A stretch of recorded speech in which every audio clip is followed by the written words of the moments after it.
시청자 여러분 안녕하십니까.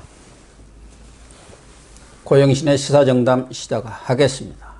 시청자 여러분, 예상은 하고 있었지만 민주당이 내년 4월 재보선, 그러니까 서울시장과 부산시장 재보선에 자당 후보를 공천하기로 결정을 했습니다. 국민의힘도 서울시장, 부산시장 후보를 국민 경선 쪽으로 이렇게 선출하는 방향으로 가닥을 잡아가고 있는 것 같습니다. 4월 재보선을 앞두고 발걸음이 빨라지고 있는 정치권의 움직임, 이준권 교수님과 정리하도록 하겠습니다. 이 교수님, 지금 원래 민주당은 당헌에 자당 후보라든가 또 당선자의 과실, 중대한 과실로 재보선, 재보궐선거가 치러질 경우 후보를 내지 않기로 그렇게 당헌에 만들어 놨는데 예상은 하고 있었습니다만 어제 이낙연 대표가 사실상 공천하는 쪽으로 결정을 했지 않습니까? 의원총회에서 이야기하는 게 오늘 아침에 최고위원들한테 동의를 받아가지고 전 당원 투표에 붙여서 당원들의 뜻을 물어서 하겠다. 그거 물어보나 마나 뻔한 거 아닙니까? 근데 왜 그런 장난을 하고 있어? 차라리 꼼수죠, 꼼수. 그리고 자기들도 낯짝은 있으니까 그냥 자기도 이낙연도 자기 혼자 책임지기 싫다 그 얘기 아니겠습니까? 그런데 이낙연 대표도 당장 그렇지. 왜냐하면 만약에요 서울시장, 부산시장 잃어버리면 예? 자기도 끝나는 거예요. 자기 끝나는 거지. 책임지고 또 물러나야죠. 예, 안 물러가도 자기가 대통령 선거에 자기가 후보로 출마한다 하더라도 서울, 부산 잃어버리고 어디 가서 당선할 거예요. 그러니까 이제까지 민주당은 이제는 뭐 걱정 없다. 왜냐하면 국민의힘을 이쪽에다 어디 가다 놨습니까? 대구, 경북에다 딱 가다 놨거든. 그 다음 나머지는 전부 우리 판이다 이랬는데 서울 뺏겨버리면 어디 가서 합니까? 그 다음 부산도 겨우겨우 얻어놨는데 부산 또 뺏긴다. 그 다음에 경남지사는 지금 김경수가 지금 재판에 걸려있지. 송철호 지금 재판에 걸려있지. 이런 상황에서 서울, 부산을 포기할 수는 없으면 솔직히 말해서 그건 그렇다고 해야 되는데 그 96조 2항에 지금 말씀하셨지만은 자기 당 소속의 그 공직자가 선출 공직자가 말이지 부패 등 아주 그러니까 큰 잘못을 저지를 경우에는 후보 안 내겠다 이렇게 자기들이 내가 시켰습니까? 고 교수가 시켰습니까? 자기들이 했잖아. 문재인이가 당대표 때 아주 당 혁신의 한 방안으로 아주 크게 홍보까지 하면서 만들어 놓은 당헌 규정 아닙니까? 그걸 싹 입탓이네요. 그런 걸로 왜 합니까? 그러니까 우선 국민들 눈에 딱 띄게 또 국민들 귀에 솔깃하게 그렇게 만들어 놓고 그 다음에는 이제 필요할 때 되면 싹 없애버리고 그런 걸 왜 합니까? 그런데 이 짓을 하면서도 핑계 대려니까 지금 말씀하신 꼼수라고 그렇게 했습니다만 그게 꼼수지. 당원들 전 당원 투표에 붙이겠다. 당원들이 그럼 우리 서울 부산 포기합시다 이러겠습니까? 그러니까요.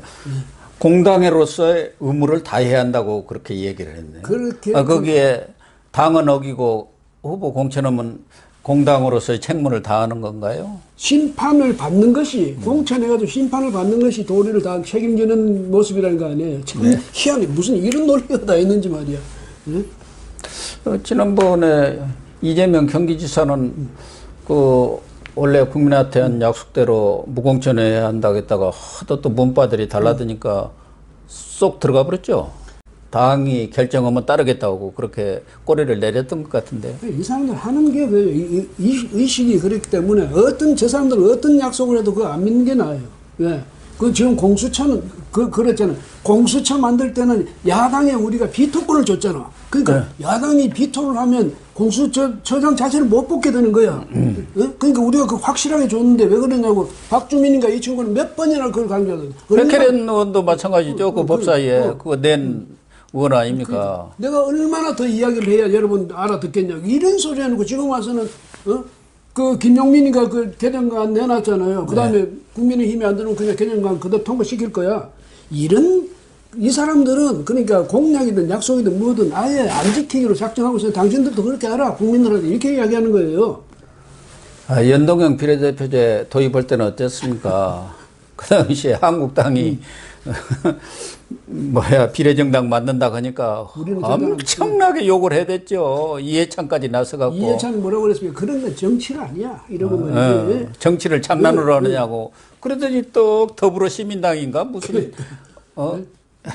이중대, 삼중대 비례정당들 만들었잖아요. 그게 지금 남아있는 게 열린민주당인가 뭐 하나가 지금도 남아서 있잖아요. 그러니까 이 사람들이 이런 식으로 우습게 하면 국민한테, 그러면 솔직히 국민 여러분, 우리가 참 죄송합니다. 약속을 못 지켜서 죄송합니다. 이런 말이라도 한마디라도 해야 되는데, 자기들 말 정당화 시키려고 지금 엉뚱한 소리 하고 있는 거 아니에요. 국민들한테 약속을 했고, 당헌에까지 규정한 내용을 바꾸려면은, 뭐 하다못해 사과는 못 하더라도 유감 표명이라도 해야 하는 거 아닙니까? 근데 어제 이낙연이 하는 거 보니까 뭐 유감 표명도 없더라고. 아주 당당하지. 그거 당연한 거 아닙니까? 이런 식이더라고요. 국민들이 그걸 믿었습니까? 이런 식이에요.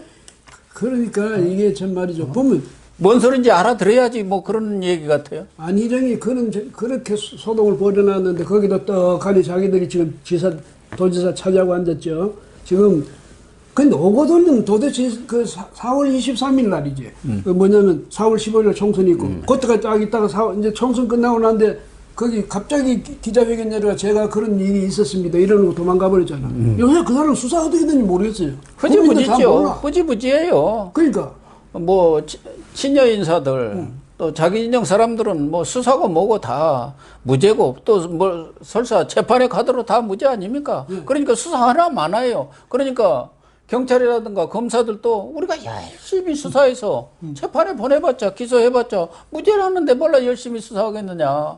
그러다가 공연이 찍혀가지고 인사상 불이익만 당하는 것밖에 없다고 하면 열심히 하겠습니까? 안 하지요. 또 서울의 박원순이요.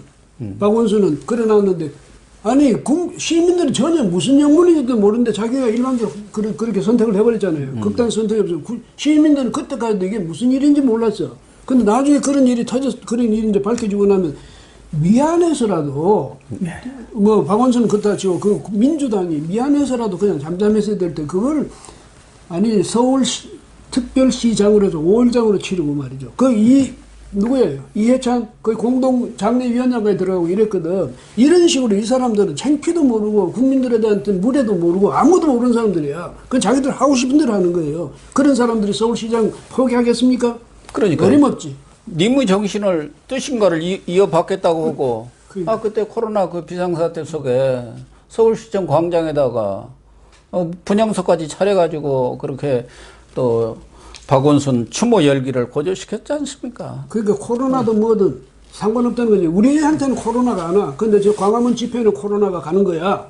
그래서 또 뭐 옛날 그 백선엽 장군 거긴 그 코로나 가는 거야. 이런 식으로 저 사람도 그 사고방식이 그런 거예요. 그래서, 이렇게 하는데 국민들이 과연 이번에도 용납해 줄지, 참, 한번 지켜봐야 되겠지만, 제 생각에는 민주당이 이런 식으로 기고만장하면 국민들도 고개를 돌리지 않을까, 저는 그렇게 생각합니다. 예. 어쨌든 뭐 부산시장은 누가 당선되든 전국에 미치는 영향이 좀 적고, 서울시장이 관건 아니겠습니까? 그렇죠. 그래서 민주당에서는 벌써 한 너댓 명이 활발히 뛰고 있는 듯한 그런 인상인데, 뭐 주면은 늘 거론되는 거고, 현재로서는 박영선 중소벤처기업부 장관이 앞서고 있는 것 같아요. 처신을 아주 조신하게 하고 있지 않습니까? 거기는 또 경희대 문재인 후배인데다가 또 박영선 장관도 보통 분이 아니신데 요즘에는 추미애가 설치고 있을 때는 자기는 반대로 가야 한다. 이렇게 생각을 한 것 같아요. 그리고 또 뭐 386, 586의 대표 주자로 있는 우상호. 이 사람도 그런 것 같고, 박주민. 지금 최고위원인가요? 박주민. 여기도 지금 입맛을 다시고 있는 것 같아요. 박주민은 부산시장 나가려고는 안 하나? 뭐, 서울이 지역군데 부산으로 가서야 되겠습니까? 아니, 근데 박영선은 지금 그렇게 하겠지. 권토 중례하겠지. 할래 모르겠지. 왜냐면 지난번에 요 앞에까지 왔는데 그 박원순이가 채가 버렸잖아요. 그렇죠. 그래가지고 박원순이가 3번이나 해먹었지 않습니까? 예, 그리고 그때 사실은 민주당에 말이죠. 야당에, 그때는 제1야당에, 아니 그 공식 후보가, 저 나라 들어온 돌 때문에 튕겨 나가 버리잖아. 네. 이런 상황이 되니까 박영선 그 장관이 유리하긴 유리한데 박영선 글쎄 뭐 근데 국민들한테까지 박영선이가 그렇게 좋은 지금 이제 이미지를 갖고 있을지 이건 좀 모르지만 왜냐 그 양반도 국회 법사위원장하고 할 때 아주 좀 심하게 하지 않았습니까? 예, 그래가지고 말도 못하지요. 그러니까. 추미애는 저리 가랍니다. 그때는 그랬지. 지금은 딱 그러니까 이게 캄프라치를 하고 있는 거예요. 위장을 하고 있는 거지. 본색이 나오면은 아마 두 분 다 막상막합니다. 막상막하. 그런데 그때는 국민 입장이었거든. 아주 심했는데 말도 아주 못되게 골라서 하고 추미애보다 정말 더 못된 말을 골라서 하고 이랬는데 그렇겠죠 지금. 아마 이래가지고 이번에는 내 거야 이러고 있겠죠. 조신하게 있는 게 상책이다 이렇게 생각하는 것 정말 같아요. 그 보니까 뭐야 언론을 이름이 안 오르대. 얌전하게 무슨 행사하고 벤처 중소기업 그런데 행사에만 텔레비에 열심히 냅니다. 홍보용으로.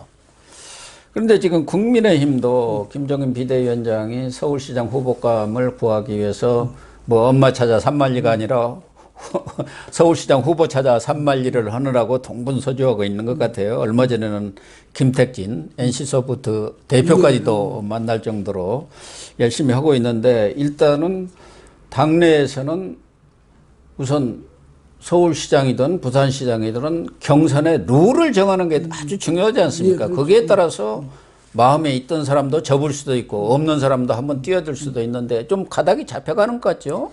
그러니까 지금은 50대 50이죠. 예. 당원 50, 당. 그 다음에 국민 참여 50 이렇게.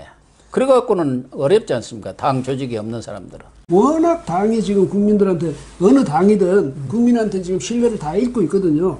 그래서 당 공천 이렇게 하면 국민들이 고개를 돌리니까 그래서 이제 김무성 전 대표 때부터 벌써 나온 거 100% 국민 경선제. 네. 맨날 그걸 주장하고 100% 상향제 뭐 이렇게 주장을 했는데 지금 결국 그래 돼서 그게 이제 대세로 가는 거죠. 그래서 국민의힘에서도 우리 당에서 완전히 당내에서만 뽑겠다 이렇게 말을 못 하게 되니까 그래서 이제 지금 어떤 방안들이 거론되고 있습니까? 그러니까 이제 만약에 그렇게 되면 저 전번에 박영선 하듯이 민주당이 전에 그랬잖아요.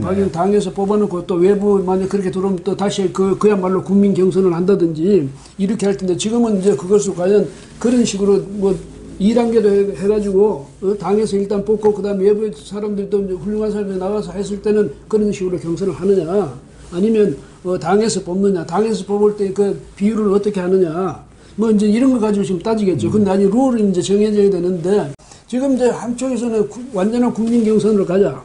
또 뭐 그런 식으로 당에서 일단 보고 외부에서 더 훌륭한 사람이 있을 때는 그 같이 또 경쟁을 시키자든지 이런 식으로 의견들이 나오죠. 김종인 대표가 과연 어느 쪽을 택할 것인지도 문제고 지금 또 당내에서 김종인 대표하고 또 당의 이를테면 좀 중진급들하고 이 사이에서 또 지금 갈등이 부딪히고 있으니까 그 부분은 정리가 된 거 아니에요? 얼마 전에 중진 그 모임에서도 조경태 그 사람이 혼자 떠드는 거지 뭐 다른 그 중진 의원들은 지금 비대위 흔들어 갖고 어떻게 하겠다니까 조경태 아무 말도 못하고 깨갱했다면서요. 그래서 지금 나오는 얘기가 국민 경선제 아니겠습니까?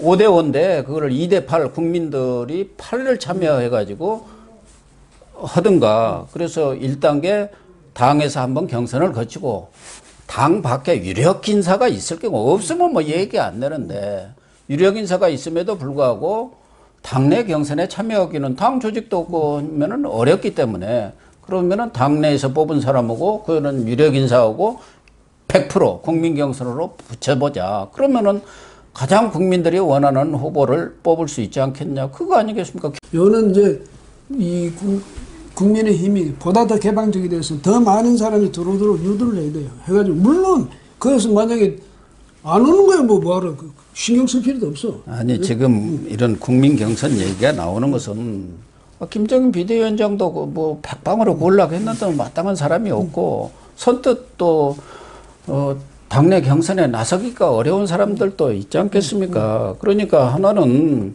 밖에 있는 뭐 김동연 전 부총리라든가 최근에 민주당을 탈당한 금태섭 전 의원, 안철수 국민의당 대표도 마찬가지죠.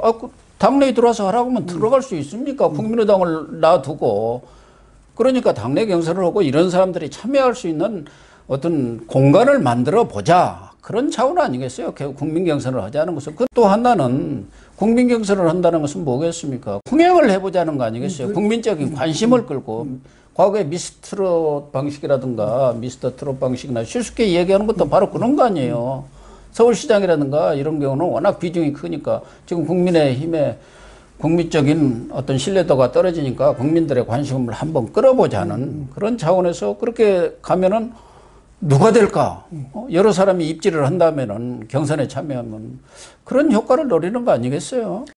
그런데 이제 문제는 이거예요. 뭐냐면 지금 말씀하셨지만 이 국민의힘은 워낙 좀 처졌잖아. 그래서 흥행도 이제 높여야 되는데 흥행도 높여야 될 뿐더러 흥행성도 높여야지만 또 하나 중요한 건 뭐냐면 국민적으로 봐서 그 사람 지명도를 높여야 돼.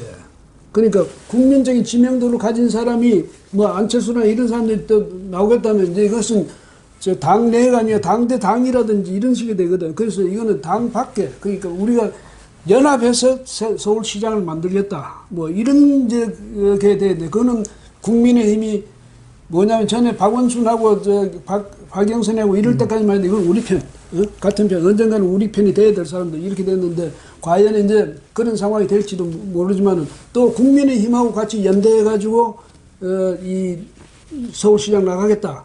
이런 사람들이 또 만약 안철수 같으면 그렇게 할 수 있을지 그것도 문제고 금태섭의 경우는 결국은 이제 국민의힘에 들어간다는 이게 전제가 돼요. 왜냐면 자기는 정당 배경이 없으니까. 그렇게 됐을 때. 금태섭은 무소속으로도 지금 거론되고 있잖아요. 그러니까 무소속인데 시장 돼서도 무소속은 아니잖아요. 박원순이도 마찬가지로 끝까지 무소속으로 못 가거든. 아니, 그래서 2단계 얘기가 나오고 있는 거 아닙니까? 그러니까, 당에서도 뽑고 또 금태섭이든 누구든가 그런 사람들이 국민들의 지지를 받으면은 같이 국민 경선을 통해서 그러면 결국 국민의힘 후보가 되는 거죠. 그 중에서 뽑힌 사람이. 그래서 이제 그런 식인데 그런 식으로 이건 뭐 여러 가지 방안 중에 지금 국민의힘이 룰을 만들어 놓은 건 아니고 앞으로 그런 다양한 얘기들이 나오고 있는 중이에요. 의견이 백출하고 있는데 그 중에서 어떤 것이 좋을지 그건 이제 국민의힘이 자기들이 알아서 결정하겠지만은 문제는 그렇게 됐을 경우에는 국민의힘이 우선은 자신감을 가져야 되고 그 다음에 적극적으로 인재 영입의 노력을 기울여야 되고 그 다음에 우리가 서울시장 선거, 부산시장 선거 우리가 반드시 이긴다는 자신감을 가져야 되는데 지금은 보니까 당내 분위기가 좀 아직도 안 그래요. 그래서 이런 것에 대해서 이제 과연 얼마나 이런 난국을 자기들이 헤쳐나가고 이번 기회는 좋거든. 서울시장이나 부산시장을 우리가 얻을 수 있는 기회는 확실히 왔는데 이걸 잡을 수 있냐 없느냐 이게 문제란 말이죠. 그랬을 때 국민이 과연 신뢰할 수 있는 그런 대안을 제시를 해야지. 지금 뭐 기회야 당연히 국민의힘이 가져가야죠. 네, 그래. 박원순 오거든이 성추행 사건으로 물러난 그 자리에 민주당이 가져갔다는 것은 그 말이 안 되는 거고 사실은 뭐 서울시장 선거에서 졌다 하면 2022년 대선은 보나만 합니다. 볼 것도 없어요. 그러니까 사활을 걸 수밖에 없는 거 아니겠습니까? 그런 과정에서 지금 경선 룰을 누가 이렇게 지명해서 낙점해갖고 또 무슨 전략공천을 할 수 있는 그런 상황은 아니지 않습니까? 서울시장 후보만 하더라도 당내에서 인사들만도 뭐 10여 명이 입지를 하고 있는데 어떻게 특정인이 자기 권한으로 할 수는 없는 상황이기 때문에 최대한 관심도 끌면서 최적의 후보를 만들 수 있는 그런 경선 방안. 그게 뭐냐 지금 그거 가지고 여러 논란을 벌이고 있는데 일단 국민 경선이라는 큰 원칙은 정해진 거 아닌가요? 해야죠. 근데 국민경선, 왜냐면 지금 아까도 말씀드렸지만, 이게 당에서 전적으로 국민들이 당을 신뢰해주면 모르는데 그렇지 않으니까, 이럴 때는 국민경선에서 국민 후보를 내야 되는데, 이제 그 방식을 가지고 아까도 뭐 이야기 나왔습니다만, 과연 이건 흥행도 하면서, 또 그 사람이 지명도도 당사자도 지명도도 높이면서 국민적 관심도 끌면서 또 국민들이 기대감도 충족시켜주는 그런 방안이 무엇일까 생각할 때는 그래도 제가 생각할 때 여전히 국민 앞에서 어떤 식으로든지 뭐 그런 어떤 경쟁하는 뭐 경련하는 모습 그러니까 그냥 날카롭게 경쟁하는 것보다 그야말로 아까 뭐 트로트라든지 뭐 슈스케라든지 이런 식으로 경련하는 모습 이런 걸 보여주는 그 굉장히 효과적이지 않을까. 국민 경선들을 했을 때 그것은 이제 아까 말씀드렸지만 그런 식으로 좀 아주 흥행이 되도록 그 프로그래밍을 잘 해야 되는데 그 점에 대해서 이제 지금 빨리 시간이 촉박하거든요. 그래 국민의힘도 그런 것도 빨리 결정해 나가야 될 거예요. 네, 시청자 여러분. 권력의 오만이 정말 극치에 이른 것 같습니다. 이제 내년 4월 재보선 선거가 얼마 남지 않았습니다. 한 6개월 정도, 6개월도 안 남은 것 같습니다. 내년 4월 재보선 결과에 따라서 국가의 운명이 판가름 난다고 봐도 틀림이 없을 것 같습니다. 여야가 활발한 재보선을 겨냥한 움직임을 보이고 있는데 앞으로 우리 유권자 여러분들이 유심히 지켜보면서 어떤 것이 최선의 결정인지 최선의 선택인지 숙고하는 시간을 가져야 할 것 같습니다. 시청해 주셔서 감사합니다.